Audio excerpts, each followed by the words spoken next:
Et puis d'abord, Caroline Roux, pour les 4 vérités, reçoit ce matin Nicolas Sarkozy. Oui, Nicolas Sarkozy a souvent dit sa préférence pour Hillary Clinton. Aujourd'hui, il voit dans la victoire de Trump le rejet de la pensée unique, de la sanction d'une élite et des sondeurs qui se trompent.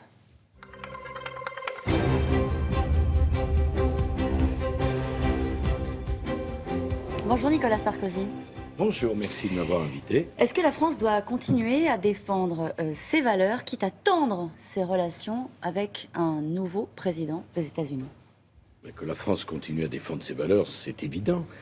La France est l'allié et l'ami des États-Unis d'Amérique depuis longtemps. Il y a entre nous le lien du sang. Il y a des jeunes Américains qui sont venus mourir en France pour nous sauver, pour garantir notre liberté. Les rapports entre nos deux pays ne peuvent pas être fonction de la proximité ou non que nous avons avec les dirigeants que les Américains se choisissent. Donc vous êtes sur la ligne de François Hollande qui dit en gros près une coopération sans concession. Je ne sais pas ce que c'est que la ligne de François Hollande. Si vous le présentez comme ça ne me tente pas tellement. Il y a 58 millions d'Américains qui ont choisi démocratiquement Donald Trump. J'étais proche d'Hillary Clinton. Il ne reste pas moins que ce choix est démocratique et doit être accepté. Donc coopération sans concession, qu'est-ce que ça veut dire selon vous ? Mais quand bien même on aurait notre meilleur ami comme président des États-Unis, c'est pas pour ça qu'il faut qu'on abandonne nos éleveurs, notre ruralité. J'étais l'autre jour à Belfort, je rencontrais les ouvriers d'Alstom. Alstom a gagné un marché de 1,8 milliard aux États-Unis. La totalité des locomotives et des trains doit être du fait de du Buy American Act fabriqué aux États-Unis. Ça n'a rien à voir avec la personnalité du président. On doit défendre nos intérêts. Ça change rien, la personnalité d'un président, de la première puissance mondiale. Est-ce que le monde est moins sûr aujourd'hui avec l'élection de Donald Trump, Nicolas Sarkozy ? Maintenant, il a été choisi. On va voir ce qu'il fait. Il faut faire confiance aussi aux institutions américaines. Ça interdit tout commentaire, en fait, l'élection. Je veux dire que j'ai connu ça au moment de Bush.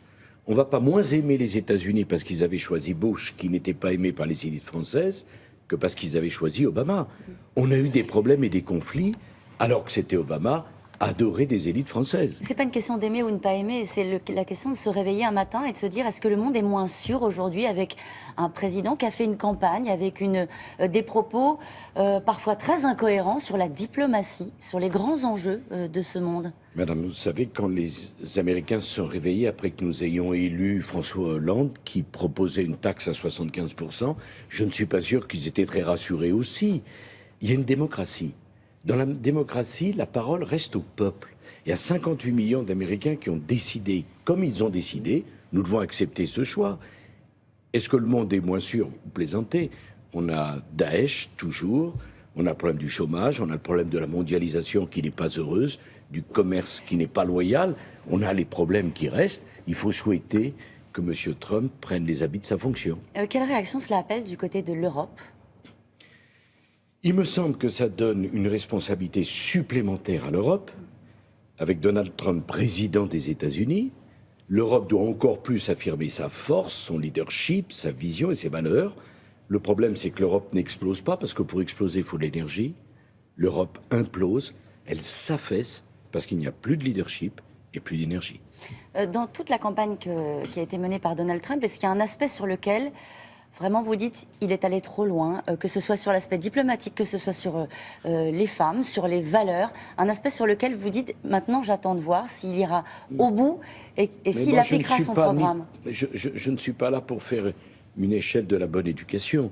Je ne me reconnais pas dans ces outrances, mais je veux dire que 17 millions d'Anglais ont choisi le Brexit, que 58 millions d'Américains ont choisi Donald Trump, que ça montre des peuples en colère, et que dans la démocratie, il faut que les responsables politiques entendent les peuples et ne disent pas « ce sont des populistes, ils ont eu tort, ils se sont trompés ». Ça veut dire que le peuple a toujours raison, Nicolas Sarkozy ?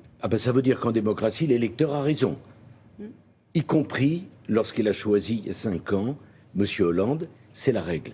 J'ai félicité M. Hollande, il a exercé le pouvoir et on s'est rendu compte de la catastrophe absolue à laquelle nous étions confrontés. Mais il y a une colère populaire, il y a une réalité vécue par les gens qui ne se reconnaissent plus dans la façon dont les médias et une grande partie des politiques En quelque sorte, il y a un rapport entre la dénégation des élites et la radicalisation du vote populaire. La question, c'est qu'est-ce qu'on en fait de cette colère? Je pense que tout le monde la voit. Alors certains, vous Non, dites les médias non. la voient sans doute pas comme ils devraient, sont peut-être Quand en on décalage, dit- mais qu'est-ce qu'on en fait de cette colère? Non, mais regardez. On l'accompagne, Non, la vague dénégation. populiste, ou on la combat? La dénégation. Non, mais la vague populiste, je n'aime pas ce mot-là. La dénégation de la réalité conduit à la radicalisation. Qu'est-ce qu'on fait? Au lieu de dire, quand quelqu'un dit bon, on a un problème avec l'immigration, on ne peut plus accueillir, il faut suspendre le regroupement familial, au lieu de se boucher le nez et de donner des leçons de morale, on comprend qu'avec une Afrique qui va doubler de population, on doit suspendre le regroupement familial. Quand on indique qu'il y a un islam politique qui provoque la République, au lieu de dire à celui qui dit ça, vous êtes un islamophobe, eh bien on applique une règle de la République qui interdit le burkini sur les plages. La dénégation de la réalité est insupportable pour des classes moyennes qui souffrent d'un déclassement et qui n'en peuvent plus. Alain Juppé dit, je propose aux Français de dire non. Non, justement, à cette France frileuse, recroquevillée sur elle-même, en quelque sorte, d'embrayer sur cette vague populiste, sur cette colère. Ce n'est pas du tout mon analyse. Dire non à quoi? Des gens qui souffrent, à qui on dit vous avez tort de souffrir? À cette France frileuse qui veut Pardon, fermer les frontières, qui veut se replier sur Je elle-même. conteste tout à fait le terme frilosité. La France ne peut pas être le seul pays du monde qui n'a pas de frontières. La France est un des pays les plus généreux au monde pour accueillir les gens. Qu'est-ce qu'on propose? L'Afrique va doubler de population. On continue ou on arrête? Notre système d'intégration républicain est bloqué par le nombre. Nous n'avons plus d'emploi, nous n'avons plus de logement, nous avons des déficits dans tous les sens. Qu'est-ce qu'on fait? On fait le statu quo? Alain Juppé veut une alternance qui soit dans la continuité de ce qui se passe. Moi, je veux une alternance forte, en rupture avec la Le présidence référendum immobile. de 2005, le Brexit, l'élection de Donald Trump, la suite, c'est l'élection de Marine Le Pen.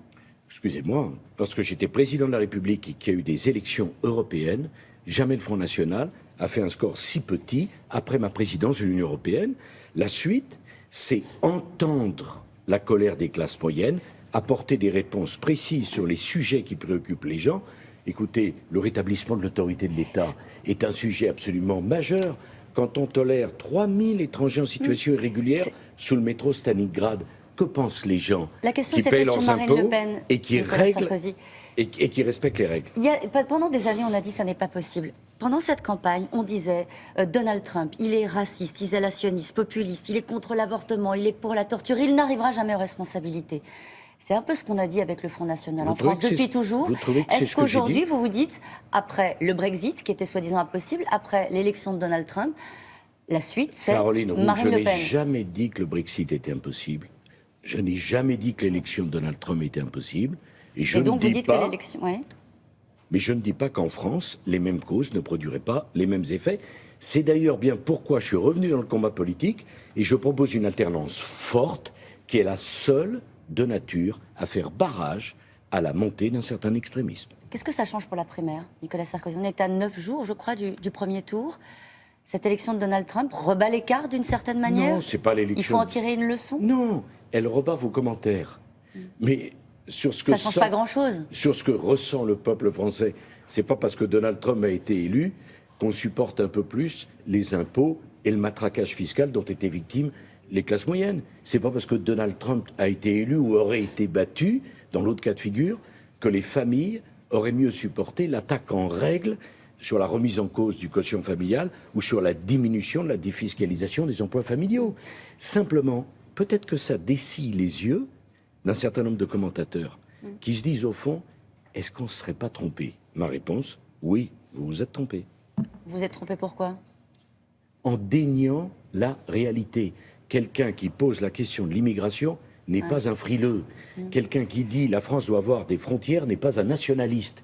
Et quelqu'un qui exprime sa colère au moment du vote n'est pas un populiste. Mais Il a été- combien de fois faudra-t-il vous expliquer la même chose? Il Moi, a je été- pense qu'on doit écouter le suffrage populaire. On ne doit pas le juger, on doit l'écouter. Sinon, on n'est pas un démocrate. Il a été élu, Donald Trump, aussi parce qu'il était un candidat anti-système. Il a réussi contre son parti, il a réussi contre les médias. Est-ce que vous vous considérez aujourd'hui comme candidat anti-système? Non.